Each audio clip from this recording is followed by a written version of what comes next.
This is Porsche Orlando's first year of entering the Classic Restoration Challenge.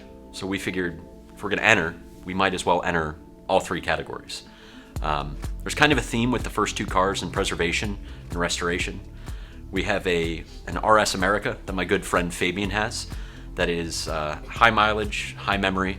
Our goal with that is really to just clean it up and get it ready for the next 10 or 20 years of memories. The next car is a Carrera RS in Maritime Blue, one that I think has 30 or 40,000 miles. But the goal with that is really to make it as good or better than somebody that took delivery in Japan in 1992.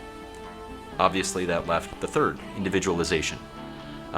Gives us a little more leeway to have fun with the car, but since the other cars were RS or RS adjacent, I've had some fun with special wishes.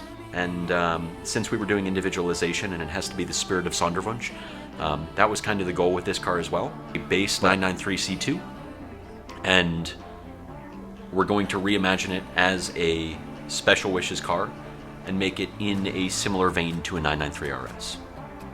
We're still working on what exactly to call it, but the goal is for it to be almost a one-off car.